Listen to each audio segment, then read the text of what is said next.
And I remember I felt our canoe starting to flip.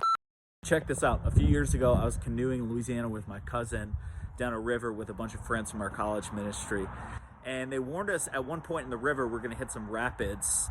And neither of us were experienced canoers, so you can imagine how that went. And so at first it was kind of funny.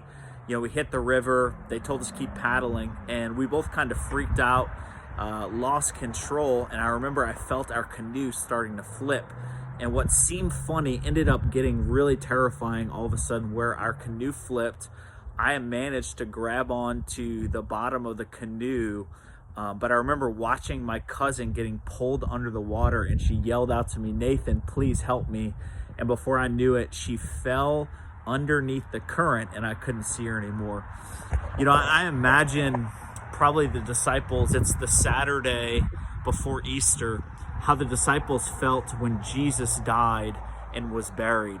This man that was promised to deliver and overtake all the problems and to bring about a new kingdom was pulled under and died, and all hope was dashed. And I imagine they probably felt a lot like we probably feel at moments now: scared, confused, not sure what to think or do, holed up in a house, just trying to save their life. And I think that's the beautiful story of Easter. And I think that's the beautiful story of what Jesus did. That in the worst moment, where it seemed all hope was lost and there was no way things were going to turn around, God raised Jesus from the dead. Jesus came back. The grave didn't hold him down. And that still gives us hope today, because we know that the circumstances we in are not stronger than the God that we serve. So that story, my cousin goes under the water, right? And I don't know what to do. I'm completely helpless. I can't see her. I can't hear her.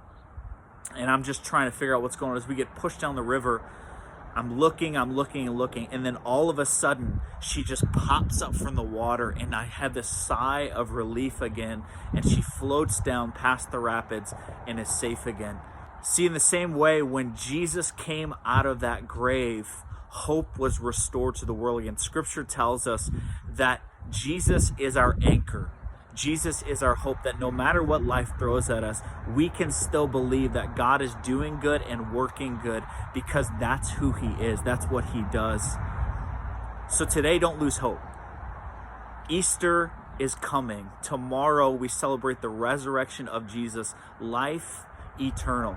And that same God that raised Jesus from the dead lives in you. So allow hope to fill your heart again, to believe that God isn't done working, God isn't done moving, God is still doing good things today. Keep believing.